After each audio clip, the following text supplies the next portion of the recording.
नमस्कार श्रोते हो. माझ्या कथांना आपण भरभरून प्रेम दिलं, माझं कौतुक देखील केलं. मानावे तेवढे आभार त्याबद्दल कमीच आहेत. त्या उमेदीनेच एक नवीन प्रयत्न घेऊन येत आहे. नेहमीच्या कथांबरोबरच माझ्या एका कादंबरीचं वाचन पण मी करणार आहे. आपण ती जरूर ऐकाल आणि कमेंट करून प्रतिक्रियासुद्धा जरूर द्याल याची निश्चितच खात्री वाटते. कादंबरीचं नाव आहे शापित वाडा. शापित वाडा. प्रकरण 1. आनंद.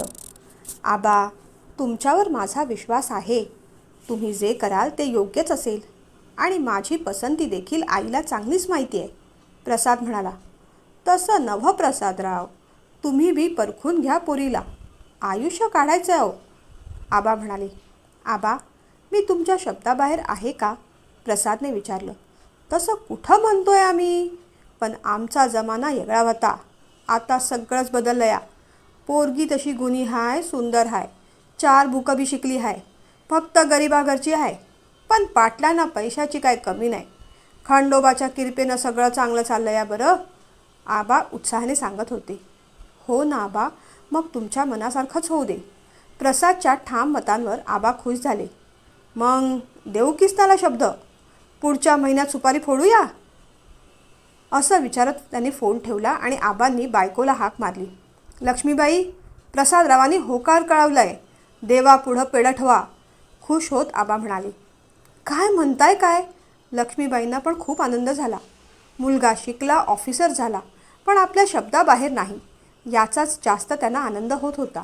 लक्ष्मीबाईंनी सगुणाला हाक मारली. सगुने, ए सगुने, आज जेवायला पुरणपोळ्याच करूया बघ. सगळ्या गडी माणसांना म्हणाव आजचं जेवण वाड्यावर. खास वहिनीसाहेबांचा सांगावा आहे म्हणाव. वहिनीसाहेब म्हणाल्या. वहिनीसाहेब, पण एवढं झालंय काय? लय खुश दिसताया. सगुणेनं विचारलं.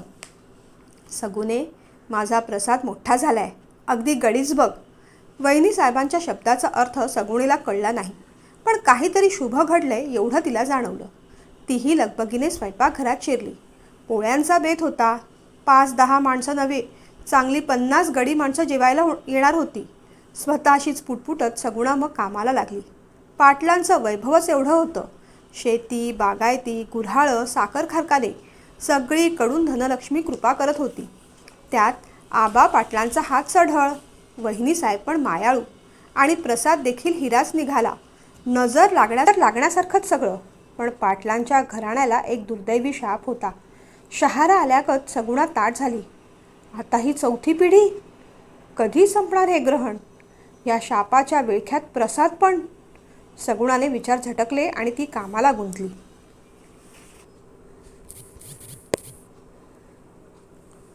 प्रकरण 2. आशीर्वाद. किसना, अरे किसना, समाधी घेतलीस की काय बाबा? अरे ये बाहेर. आबांच्या डरकाळीने किसना बाहेर आला. आबासाहेब, तुम्ही इथं? हो, मला बोलवायचं होतं. किसना हात जोडत म्हणाला. असू दे रे, समद्यांकडं जायला येळ पाहायची वय. आबा म्हणाले. आ, मी समजलो नाही आबासाहेब. घाबरत घाबरत किसनाने विचारलं. अरे, तुझ्या रमाचा माझ्या लेकासाठी हात मागाय आलोय म्हणून म्हणलं समधी. आबा म्हणाले. आबा? किसनाने आबांच्या पायांवर लोळण घेतली. माझ्या पुरीचं भाग्य खुललं आबा. किसना म्हणाला. किसना, अरे लेका बसायला सांगणार आहेस की नाही?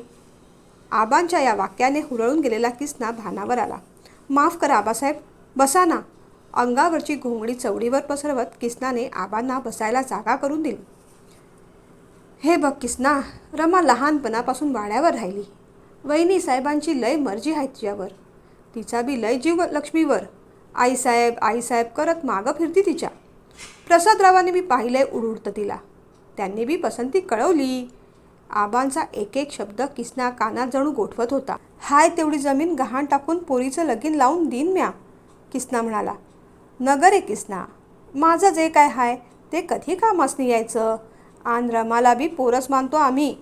तू फकस्त पोरीला इच्चार. आबांच्या आश्वासनाने किसना चिंतामुक्त झाला. रमावर त्याचा खूप जीव. एकुलती एक पोर, आई विना वाढलेली. वहिनीसाहेबांनीच प्रेमाने मोठं केलं तिला. वाड्यात राजाची राणी होऊन राहील. शिवाय पोरगी आपल्या शब्दाबाहेर नाही. किसना म्हणाला. रमा लाडाची आहे, पण फाजील नाही आबा. तिचं नशीब चांगलं म्हणून वाड्याची सून होऊन जातीया.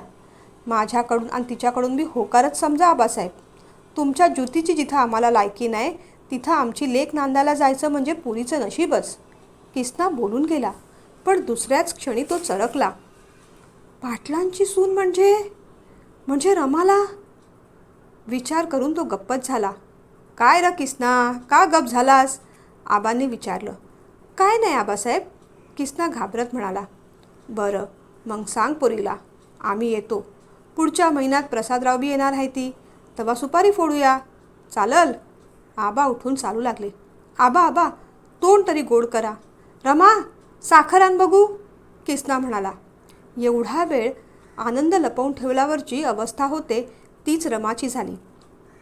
वाटीत साखर घेऊन ती बाहेर आली. रमा, पाया पड आबासाहेबांच्या. किसनाचं वाक्य पुरं व्हायच्या आधीच रमाने नमस्कार केला. सुखी राहा पोरी, आबांनी आशीर्वाद दिला. आबांचा आशीर्वाद खरा ठरू दे आयुष्यभर. भरल्या डोळ्यांनी किसनाने प्रार्थना केली.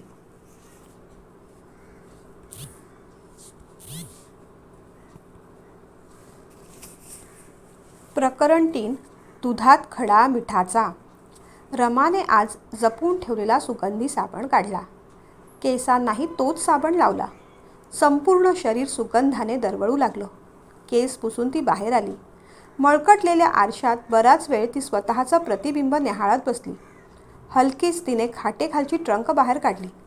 ठेवणीतली मोरपंखी साडी तिने बाहेर काढली. मोरपंखी बांगड्या बाहेर काढल्या. गेल्या वर्षी वहिनीसाहेबांनीच तिला ही साडी जत्रेत घेऊन दिली होती. गेल्या वर्षभरात ती साडी ती फक्त 3दा नेसली होती. तिने वेणी बांधली, परसातली फुलं मांडली. पुन्हा एकदा घरात येऊन तिने स्वतःला आरशात पाहिलं. प्रसादरावांचं राजबिंड रूप तिला दिसलं. अजाणतेपणी ती लाजली आणि स्वतःशीच हसत बाहेर पडली. शेतात राबणाऱ्या किसनाला तिने हाक मारली. बा, वाड्यावर जाऊन येते. भाकरी करून ठेवली आहे, खाऊन घ्या तेवढी. खरं तर ही रोजचीच वाक्य, तिच्या तोंडचीच, पण आज तिला बोलायला कसंसच झालं. आता वाडा म्हणजे नुसता वाडा नव्हता, ते तिचं घर, सासर होणार होतं. रोजचं परस, समोरची बाग, तुळशी वृंदावन आणि राजवाडा वाटावा असा वाडा. सगळंच तिच्याकडे पाहून हसत होतं. सगळं तिला नवं पण हवं हवं वाटत होतं. एवढ्या मोठ्या वाड्याची आपण मालकीन होणार म्हणून तिची छाती क्षणभर तडपली. परडीत फुलं वेचता तिच्या मनात एक एक विचार येऊ लागले. नेहमीच तुसडेपणाने बोलणारी मालन आता आपल्याला छोट्या वहिनीसाहेब म्हणून हाक मारणार. तिला स्वतःचंच हसू आलं. स्वप्नात रंगत असताना मागून एक हाक ऐकू आली. रमे, ए रमे, वहिनीसाहेब बोलवत्या तुला. सगुणाची रमे हाक ऐकून रमाला दुधात मिठाचा खडा पडल्यासारखं झालं. परडीत वेचलेली फुलं घेऊन रमा देवघरात गेली. आईसाहेब, येऊ आत? वहिनीसाहेबांनी रमाकडे वळून पाहिलं.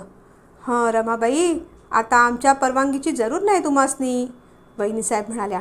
आईसाहेब, रमाचा चेहरा लाजेने लालबुंद झाला. रमाबाई, आज लय खुलून दिसताय, वहिनीसाहेबांनी विचारलं. तसं काही नाही आईसाहेब, रमा म्हणाली. बरं बरं, बसा इथं. हे पा, काल परस्तू गोष्ट वेगळी होती. आजपासून तुम्ही बी हळूहळू वाड्याची रीतभात शिकून घ्या. तसं तुम्हाला काही शिकवायची गरज नाही, पण तरी बी सांगतो, वहिनीसाहेब म्हणाल्या. पण आईसाहेब, तुम्ही आहो जाऊ नका ना करू मला, रमा लाडीवाळपणे म्हणाली. बरं बरं, वहिनीसाहेब म्हणाल्या. मी येऊ आईसाहेब, असं म्हणत रमा वळली. हो ये बरं, पण तिकडच्या थाळ्यातल्या वस्तू घेऊन जा तेवढ्या. वहिनीसाहेबांचा आदेश ऐकताच रमाने थाळा पाहिला. कधीही न पाहिलेल्या भरजरी साड्या, चांदीचे पैंजण, ती खूपच सुखावली. कधी घरी जातो आणि साड्या नेसून पाहतो असं तिला झालं होतं. चरवीत दूध काढून ती स्वयंपाकघरात शिरली. तोच सगुणाची आणि कुसुमची कुजबूज तिला ऐकू आली. रमाला पाटील सून करून घेणार, खरं आहे ती? कुसुमने विचारलं. व्हय, तसंच चाललं या. सून घेतीलशी करून, पण किती टिकवतील ते खंडोबालाच माहीत, सगुणा म्हणाली. म्हणजे ग सगुणे, काय म्हणायचं काय तुला? कुसुमने भीत भीत विचारलं. पाटलांच्या घराण्याला शापच आहे. 4 पिढ्या पाहतोय नवं आपण. आबा पाटलांच्या आज्यानं पहिल्या बायकोला सोडलं, पोर होत नाही म्हणून, आणि मग तिनं हिरीत जीव दिला. बापानं बी पहिल्या बायकोला छळलं, ती बी येडी झाली, आणि मग टाकलं तिला येड्यांच्या हॉस्पिटलात. ती बी तिथं तशीच सडून गेली. आता आबा पाटलांची पहिली बायको, ती बी दम्याचा आजार घेऊन आलेली. सासूनं दिलं पेटून शेतात असं लोक म्हणतात. आणि ह्यांनी गवगवा केला, तिनं स्वतःला जाळून घेतलं म्हणून. आणि आता रमाचं बी. चरवी खळकन खाली पडली. दूध घळाघळा सांडलं. त्या आवाजाने सगुणा आणि कुसुम दोघी घाबरल्या आणि लगबगीने स्वयंपाकघरातून बाहेर पडल्या. आत शिरल्या शिरल्या किसनाने विचारलं, आलीस पुरी? तुझीच वाट पाहत होतो. काय झालं आज वाड्यावर? उत्सुकतेने त्याने विचारलं. हातातली पिशवी देत रमा म्हणाली, हे दिलंय आईसाहेबांनी. अरे च्छा, एवढं सगळं? लई नशीबवान आहेस पोरी, डोळे टिपत किस्ता म्हणाला.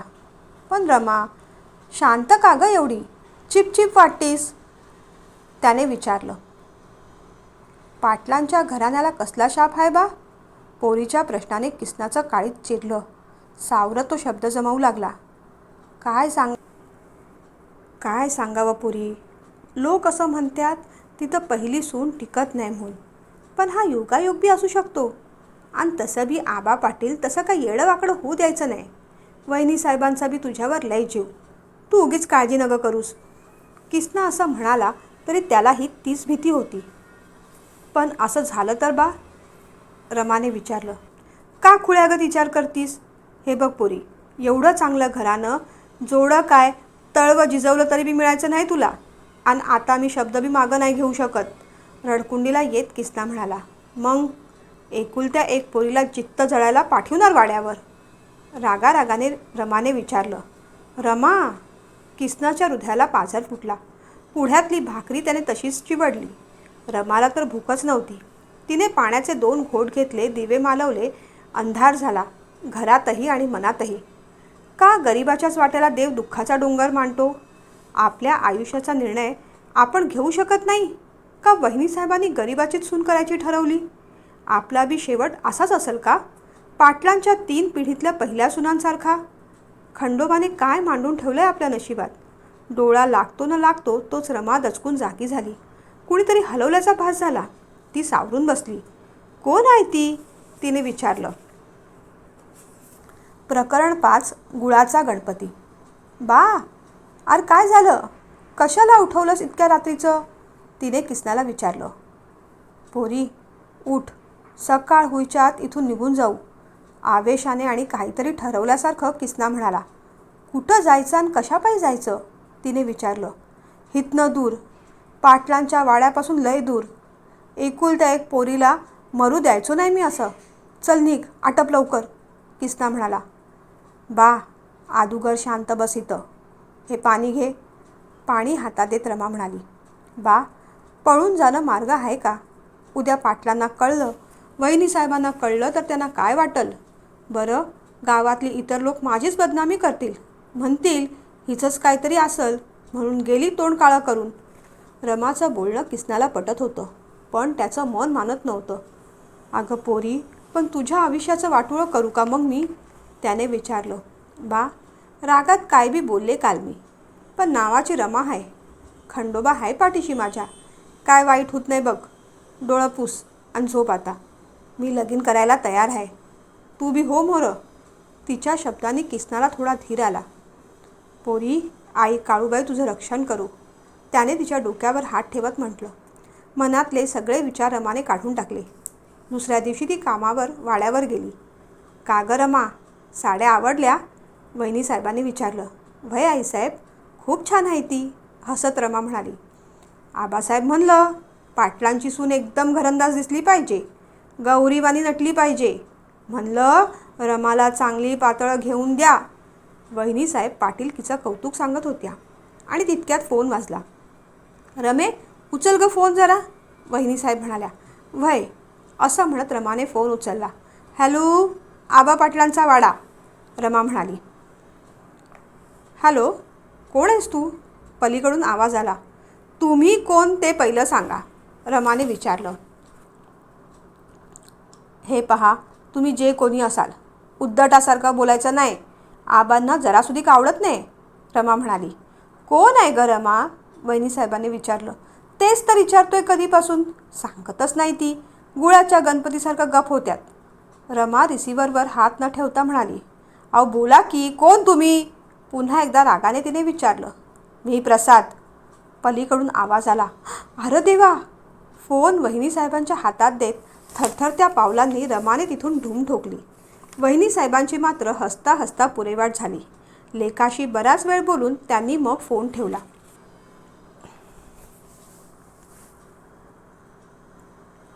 प्रकरण 6. सोन्याचा पिंजरा. प्रसादनेही फोन ठेवताच मागून स्नेहाने आवाज दिला. हे काय प्रसाद, तू ट्रेकिंगला येणार नाही आहेस? स्नेहाने विचारलं. हो ग, मला माझ्या गावी जायचं आहे, प्रसाद म्हणाला. पण त्याच दिवशी का जातोयस? स्नेहाने विचारलं.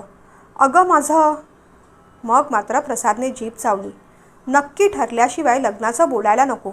अरे बोल ना, काय झालं? स्नेहाने विचारलं. अगं सहजच चालू आहे, आई वडिलांना भेटायला, तो म्हणाला. बरं ठीक आहे, मग माझंही नाव कॅन्सल करते मी, स्नेहा रागात म्हणाली. का गं, तू जा ना, प्रसाद म्हणाला. हे बघ प्रसाद, तू आलास तरच मी जाईन, नाहीतर वसंत आणि तरलाच्या कंपनीत बोर होऊन जाईन मी. तिच्या उत्तरावर प्रसाद खो खो हसला. सॉरी स्नेहा, पण मला जावंच लागेल, प्रसाद म्हणाला. तुझं ठरलंय ना, मग तुला फोर्स करण्यात काही अर्थ नाही. स्नेहा उठून जाऊ लागली.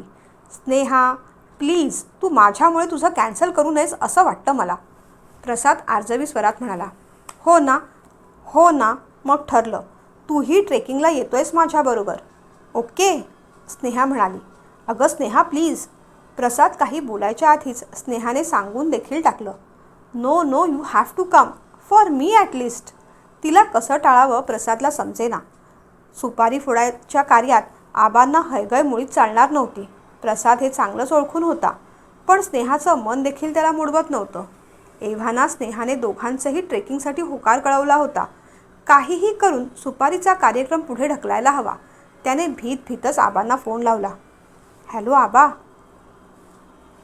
हां बोला प्रसादराव, आज स्वतःहून फोन केलात? आबांनी विचारलं.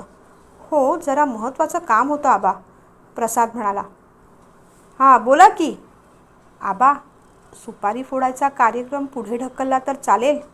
प्रसादने चाचरत चाचरत विचारलं. का? काय झालं? मोठ्या आवाजात आबासाहेबांनी विचारलं. तसं ऑफिसचं महत्त्वाचं काम आलं आहे, ते पूर्ण केल्याशिवाय. प्रसादचं वाक्य पूर्ण व्हायच्या आतच आबा पुन्हा गरजले. प्रसादराव, तुमच्या साहेबांकडं फोन द्या तेवढा, त्यांनाच विचारतो, लगीन महत्त्वाचं का काम ते? नाही आबा, ऑफिसमध्ये लग्नाचं अजून मी बोललो नाही कुणाला, प्रसादने स्पष्टीकरण दिलं. का? धडाक्यात लगीन करणार आहे, लपवायला काय पोरगी पळून आणली आहे? म्हणाव, आबा पाटलांच्या मुलाचं लग्न आहे, या बघा थाट इथं येऊन. आणि तरी बी ऐकला नाही तो तर राजीनामा फेका त्याच्या तोंडावर आणि या सरळ निघून. पाटलांना कशाची बी कमी नाही. बरं, ठेवतो आम्ही फोन, आबा म्हणाले आणि त्यांनी फोन ठेवून देखील दिला. आबांची हीच पाटीलकी, हाच अहंकार प्रसादला आवडत नव्हता. राग येऊन त्याचा काही उपयोग देखील नव्हता.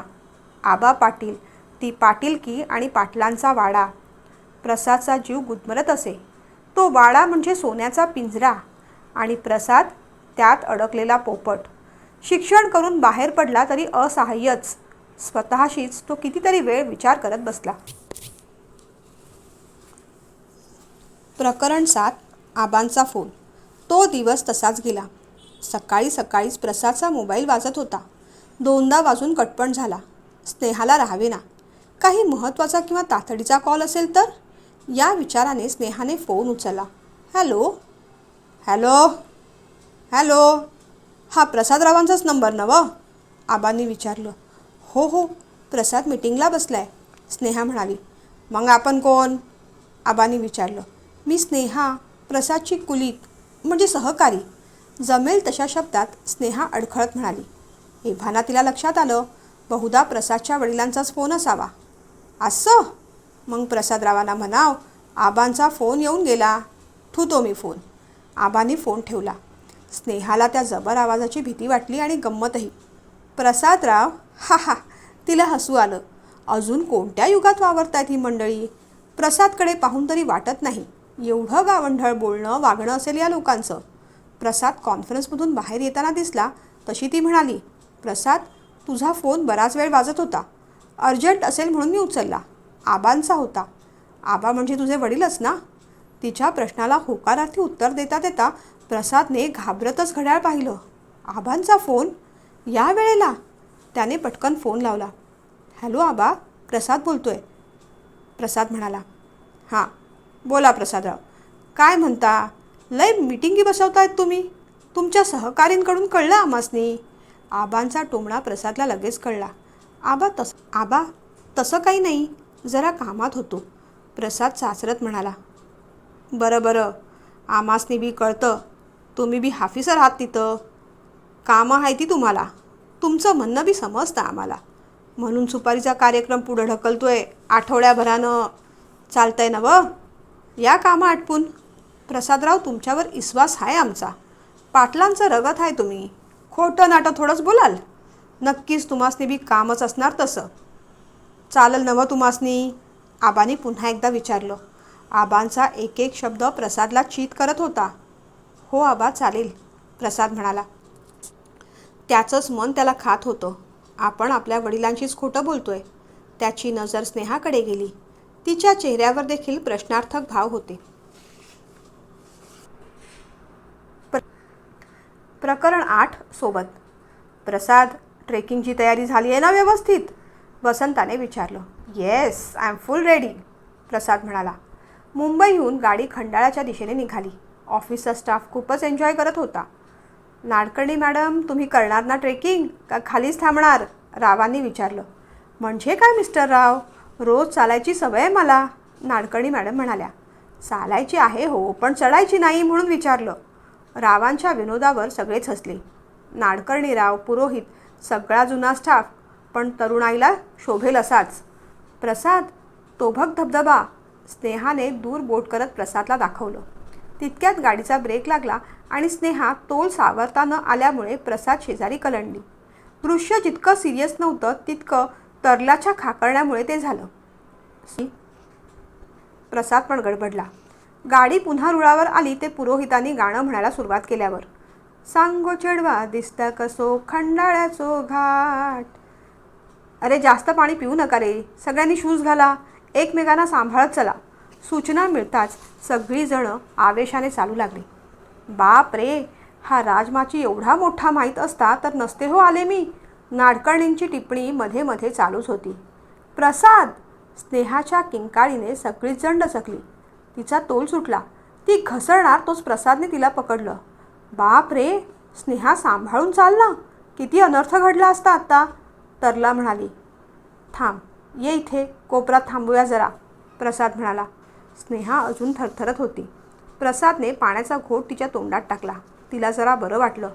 नाडकर्णी मॅडमनी तिच्या पाठीवरून हात फिरवला. थोडा वेळ असाच गेला. मी आता इथून पुढे काही येत नाही, इथेच थांबते मी, स्नेहा म्हणाली. अगं पण आम्ही सांभाळून घेतो ना तुला, वसंता म्हणाला. नाही नको, तरीही नकोच. स्नेहा काही ऐकेना. काही नाही, पुढे होऊया आपण. प्रसादच्या बोलण्याने सगळ्यांना हुरूप आला.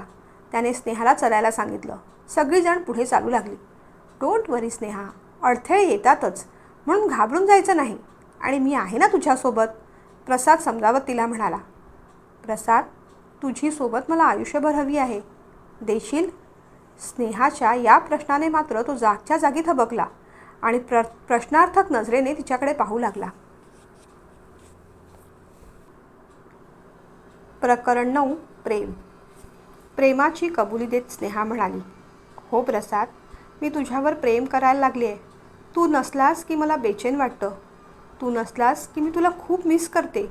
तुझं लाघवी बोलणं, केअरिंगपणाचं वागणं मला खूप हवंसं वाटतं. माझ्या स्वप्नातला राजकुमार तूच आहेस. माझा स्वीकार करशील पत्नी म्हणून? बोलता बोलता तिच्या डोळ्यात पाणी आलं. स्नेहा, काय बोलतेस तू? मी तुला फक्त फ्रेंड समजतो अगं.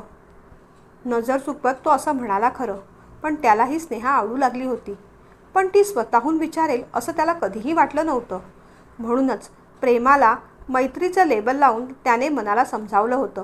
पण आज तिच्या कबुलीमुळे त्याच्या मनातल्या भावनाही उफाळून वर आल्या होत्या. बोल ना प्रसाद, काय झालं? स्नेहाने त्याचा हात हातात घेतला.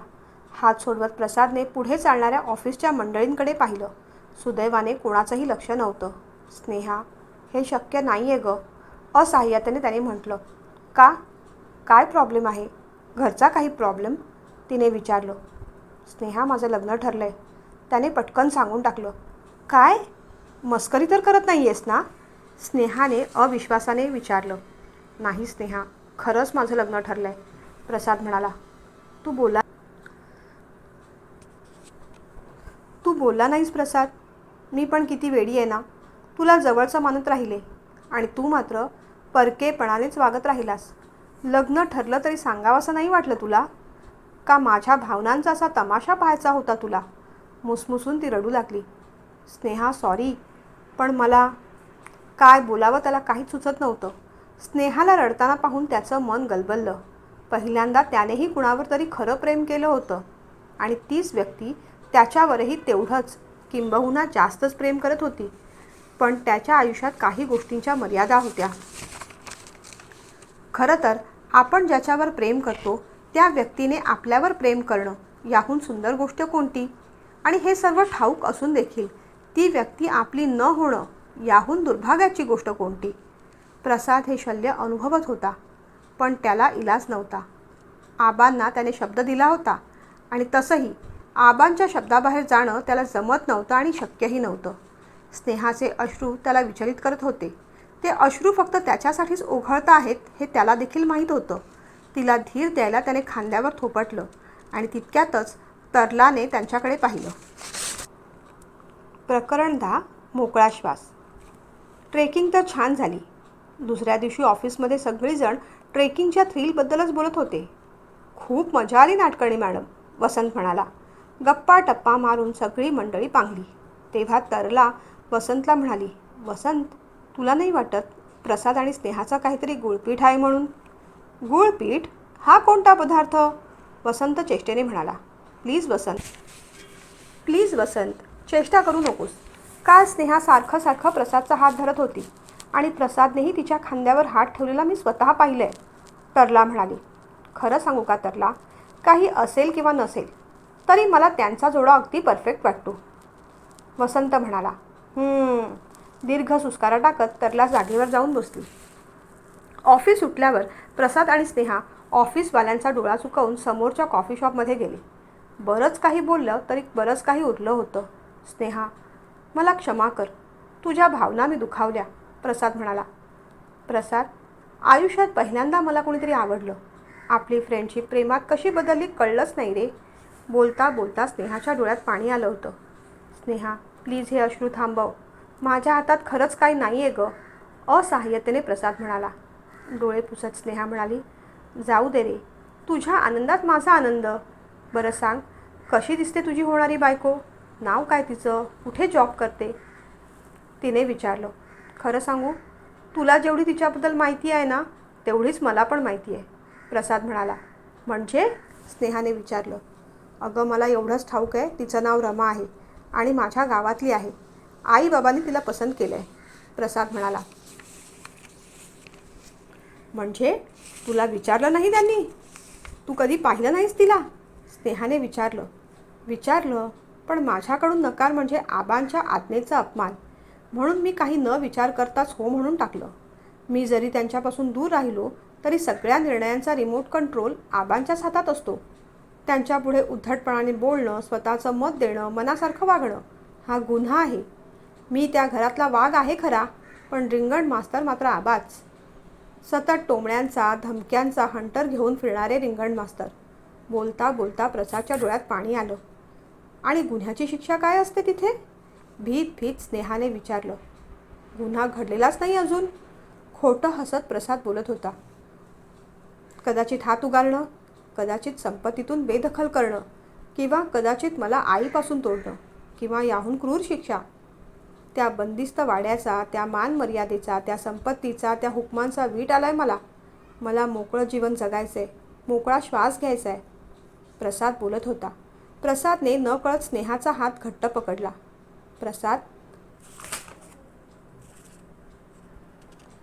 प्रसाद, तू माझ्यावर प्रेम करतोस? बोल प्रसाद, बोल. अजून वेळ गेलेली नाही. आपण लग्न करूया. मी तुझ्या आयुष्यात येईन, सहचारिणी म्हणून, प्रेयसी म्हणून, पत्नी म्हणून. प्रसाद, तोड त्या साखळ्या, उडून जा पिंजऱ्यातून, मोकळा श्वास घे. माझे फैलावलेले बाहू तुला, तुझ्या स्वप्नांना, तुझ्या भावनांना सामावून घ्यायला आतुर झाले आहेत. प्रसाद, प्लीज सोडून जाऊ नकोस मला. मी नाही राहू शकत तुझ्याशिवाय. स्नेहा ढसाढसा रडत होती. तिने वर पाहिलं. प्रसादने हाताच्या मुठी आवळून काचेचा ग्लास फोडला होता. रक्त भळाभळा वाहत होतं. ग्लासातून पाणी केव्हाच वाहून गेलं होतं. अगदी दूर, त्याच्या ध्येयाकडे. ध्येय शोधायला, बंदिस्त काचेतून मोकळं व्हायला. पण आता प्रसाद पुढे काय निर्णय घेईल, पाहूया उद्याच्या भागात.